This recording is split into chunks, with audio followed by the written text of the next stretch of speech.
season of mists and mellow fruitfulness, close bosom friend of the maturing sun, conspiring with him how to load and bless with fruit the vines that round the thatch eaves run, to bend with apples the mossed cottage trees, and fill all fruit with ripeness to the core, to swell the gourd and plumb the hazel shells with a sweet kernel, to set budding more, and still more later flowers for the bees, until they think warm days will never cease, for summer has o'er-brimmed their clammy cells.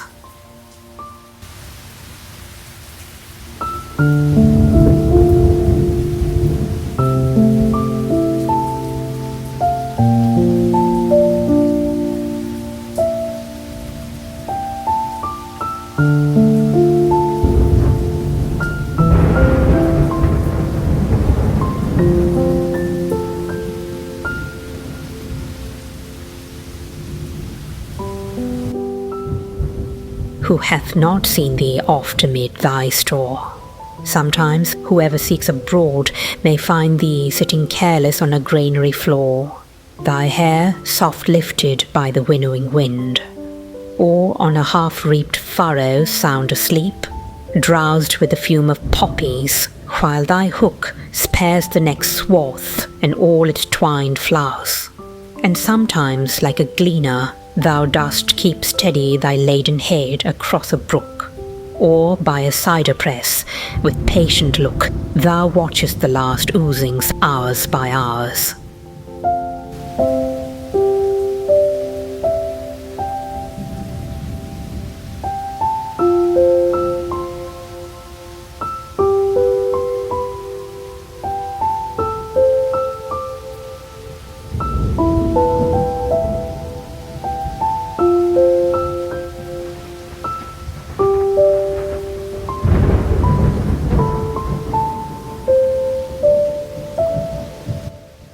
Where are the songs of spring?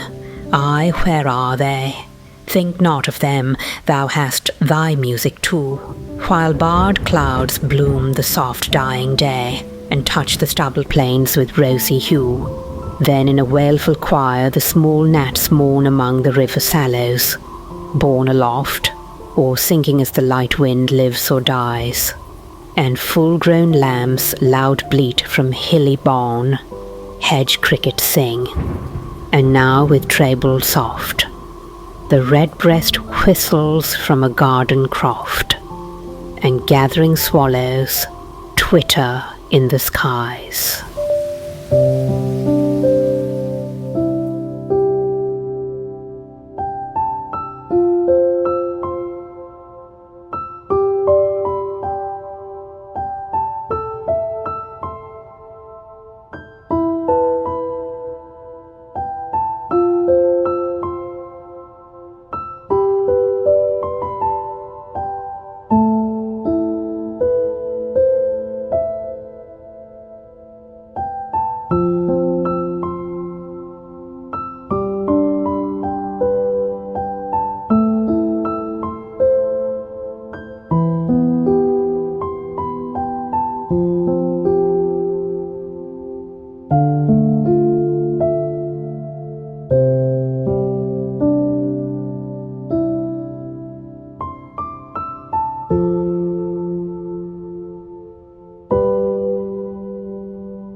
John Keats, born October 31st, 1795, London, England, died February 23rd, 1821, Rome, was an English romantic lyric poet who devoted his short life to the perfection of a poetry marked by vivid imagery, great sensuous appeal, and an attempt to express a philosophy through classical legend.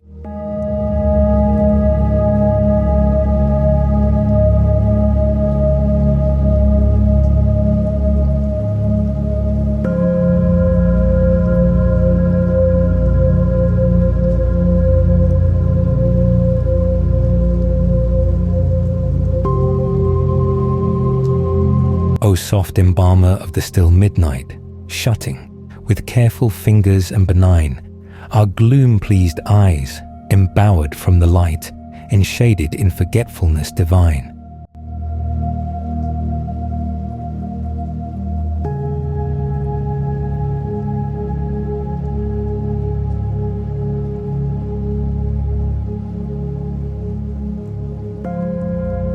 O soothe this sleep, if so it please thee, close in midst of this thine hymn my willing eyes, or wait the amen, ere thy poppy throws around my bed its lulling charities.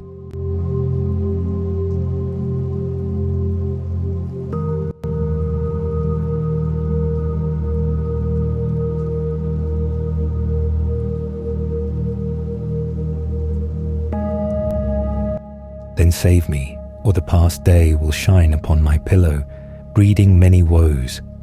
Save me from curious conscience, that still lords its strength for darkness, burrowing like a mole.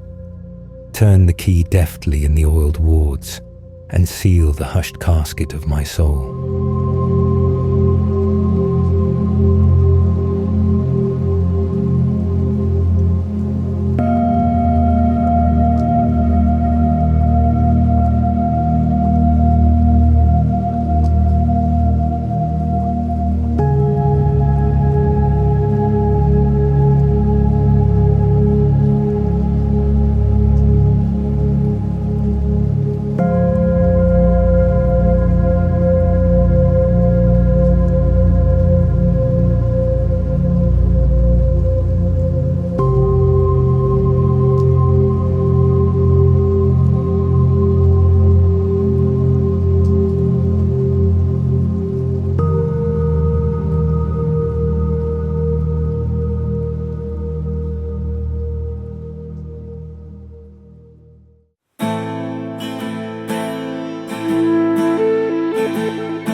Bright star, would I were steadfast as thou art, not in lone splendour hung aloft the night, and watching with eternal lids apart, like nature's patient, sleepless eremite, the moving waters at their priest-like task of pure ablution round earth's human shores, or gazing on the new soft fallen mask of snow upon the mountains and the moors.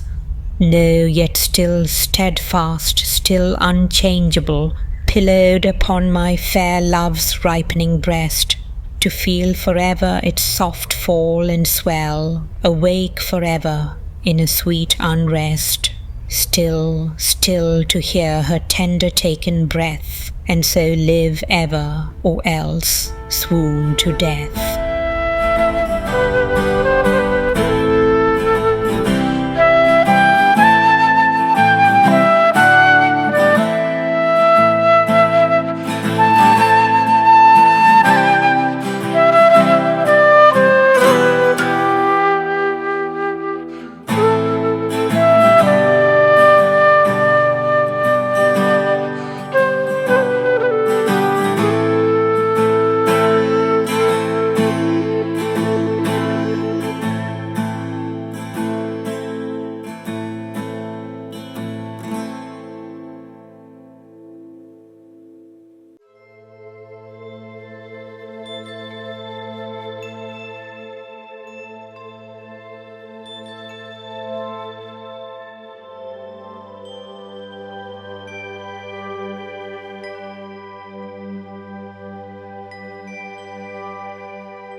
First, I think poetry should surprise by a fine excess, and not by singularity. It should strike the reader as a wording of his own highest thoughts, and appear almost a remembrance.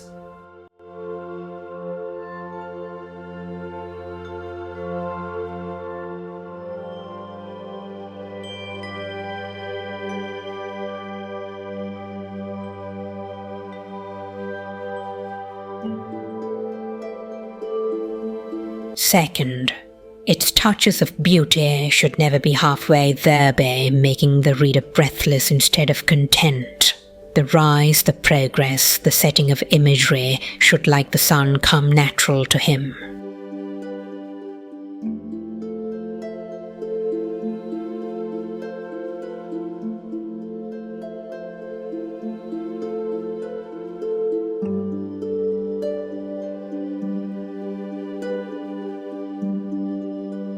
Shine over him and set soberly, although in magnificence, leaving him in the luxury of twilight.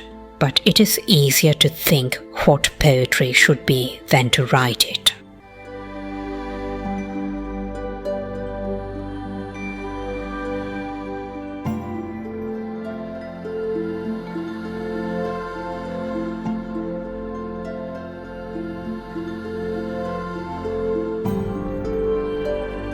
And this leads me on to another axiom, that if poetry comes not as naturally as the leaves to a tree, it had better not come at all.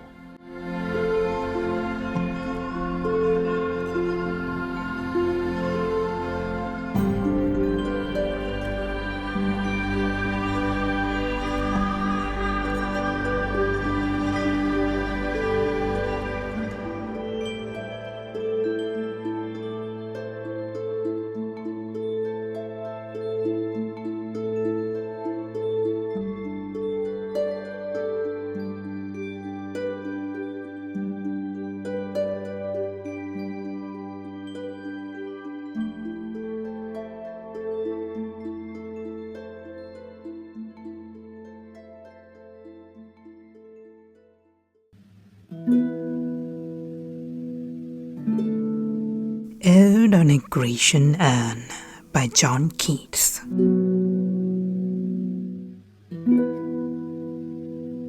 Thou still unravished bride of quietness, thou foster child of silence and slow time, sylvan historian who canst thus express a flowery tale more sweetly than a rhyme.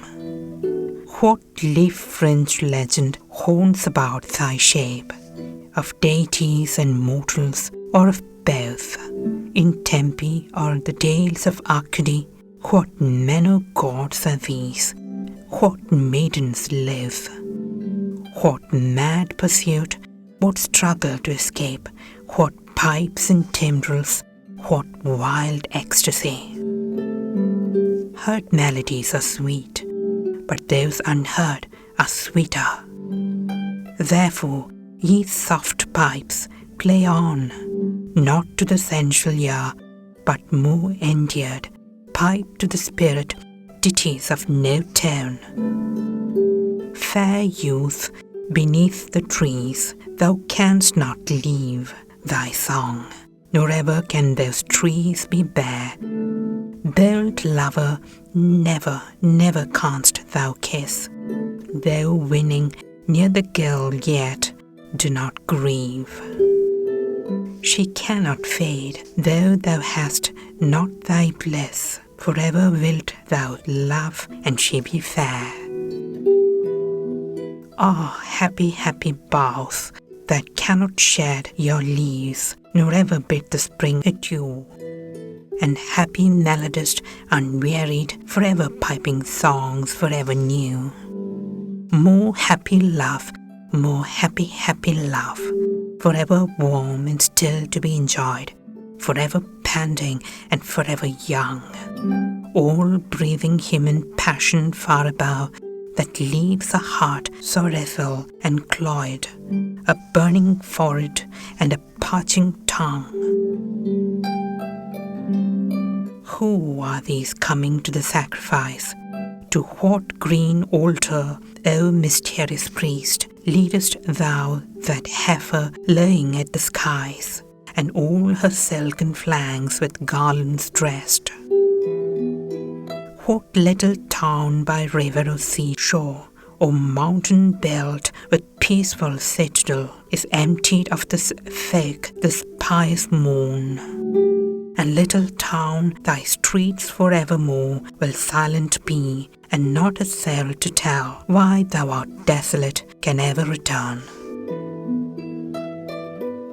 O Attic shape, fair attitude, with breed of marble men and maidens ever wrought, with forest branches and the trodden weed, thou silent form, dost tease us out of thought, as doth eternity. Cold pastoral, when old age shall this generation waste, thou shalt remain, in midst of other woe than ours, a friend to man, to whom thou sayest, beauty is truth, truth, beauty. That's all we know on earth, and all you need to know.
The son of a livery stable manager, John Keats received relatively little formal education.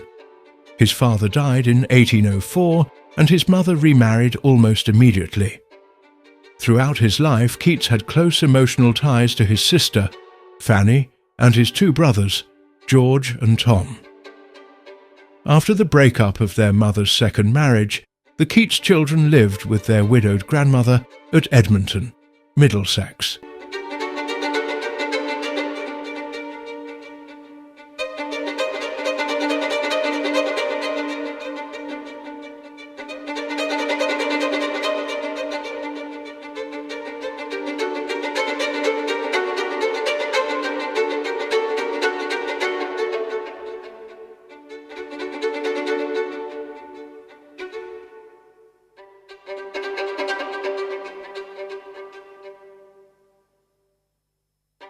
John attended a school at Enfield, 2 miles away, that was run by John Clarke, whose son, Charles Cowden Clarke, did much to encourage Keats's literary aspirations.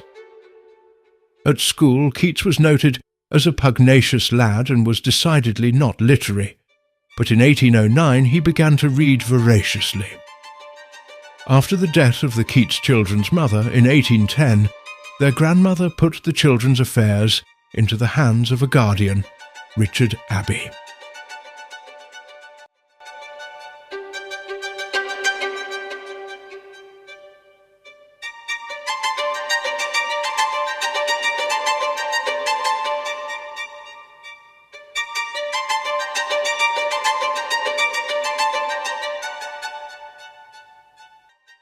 At Abbey's instigation, John Keats was apprenticed to a surgeon at Edmonton in 1811. He broke off his apprenticeship in 1814 and went to live in London, where he worked as a dresser or junior house surgeon at Guy's and St. Thomas's hospitals. His literary interests had crystallised by this time, and after 1817 he devoted himself entirely to poetry. From then until his early death, the story of his life is largely the story of the poetry he wrote.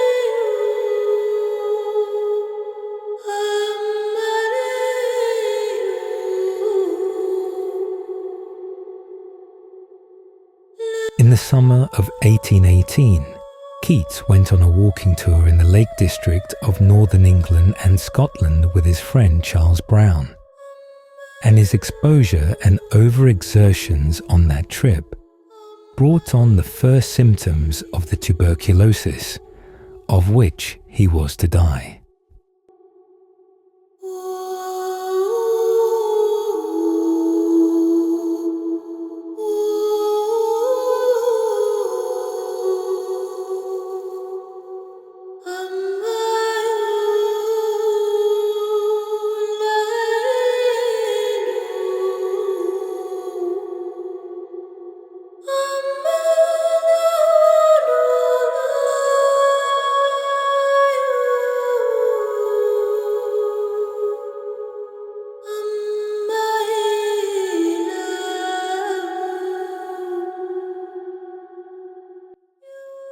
On his return to London, a brutal criticism of his early poems appeared in Blackwood's magazine, followed by a similar attack on Endymion in the Quarterly Review.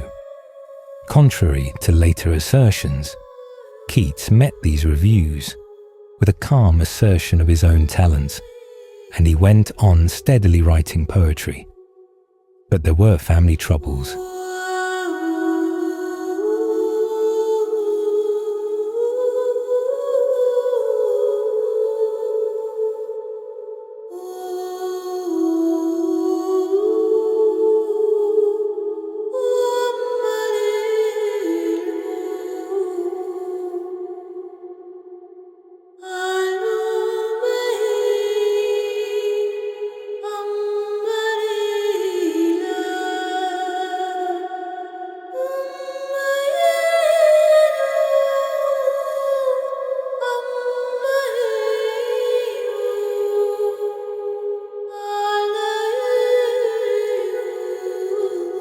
Keats's brother Tom had been suffering from tuberculosis for some time, and in the autumn of 1818, the poet nursed him through his last illness. About the same time, he met Fanny Brawne, a near neighbour in Hampstead, with whom he soon fell hopelessly and tragically in love. The relation with Fanny had a decisive effect on Keats's development. She seems to have been an unexceptional young woman of firm and generous character, and kindly disposed toward Keats. But he expected more, perhaps more than anyone could give, as is evident from his overwrought letters. Both his uncertain material situation and his failing health in any case made it impossible for their relationship to run a normal course.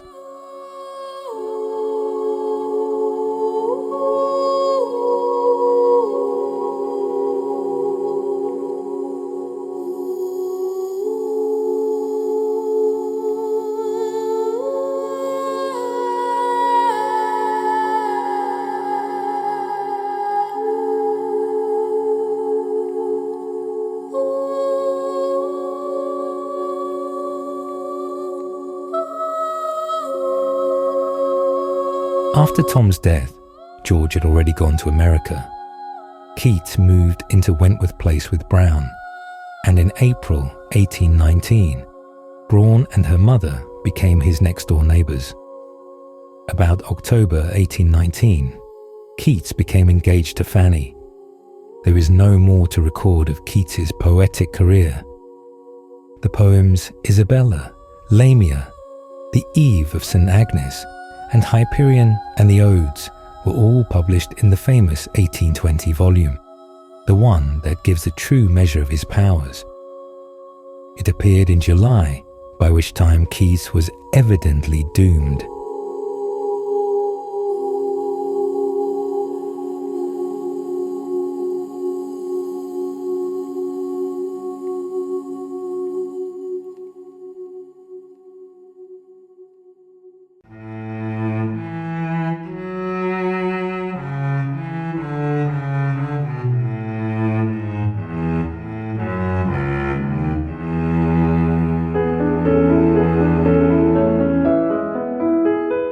He had been increasingly ill throughout 1819, and by the beginning of 1820, the evidence of tuberculosis was clear.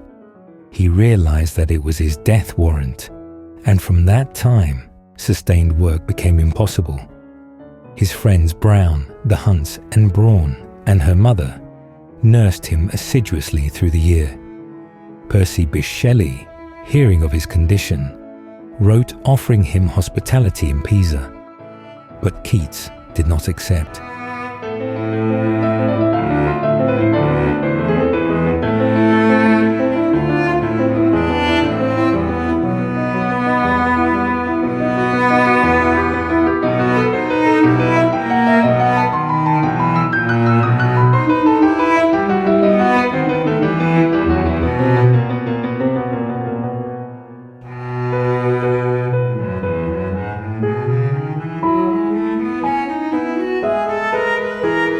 Keats was ordered south for the winter, Joseph Severn undertook to accompany him to Rome. They sailed in September 1820, and from Naples they went to Rome, where in early December Keats had a relapse. Faithfully tended by Severn to the last, he died in Rome.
No, go not to Leith, neither twist wolf's bane tight-rooted for his poisonous wine, nor suffer thy pale forehead to be kissed by nightshade, ruby grape of Proserpine. Make not your rosary of yew berries, nor let the beetle, nor the death moth be your mournful Psyche, nor the downy owl a partner in your sorrow's mysteries. For shade to shade will come too drowsily, and drown the wakeful anguish of the soul.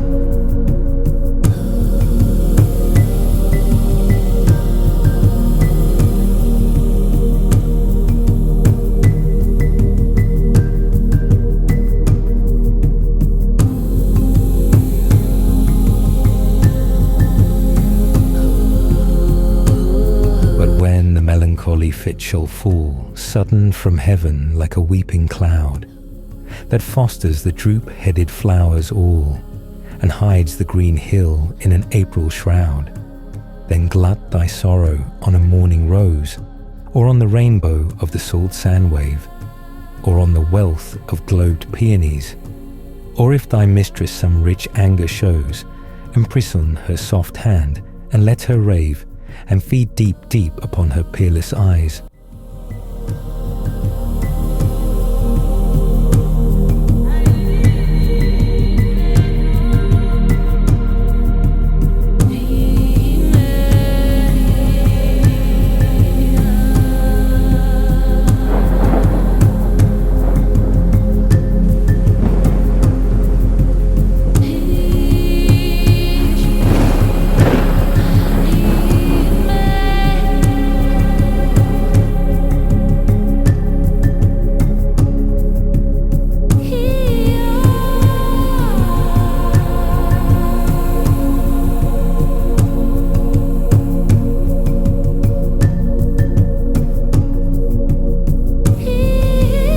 dwells with beauty, beauty that must die, and joy, whose hand is ever at his lips, bidding adieu, an aching pleasure nigh, turning to poison while the bee-mouse sips.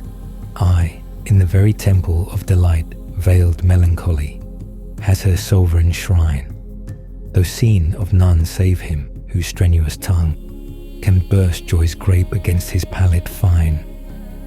His soul shall taste the sadness of her might, and be among her cloudy trophies hung.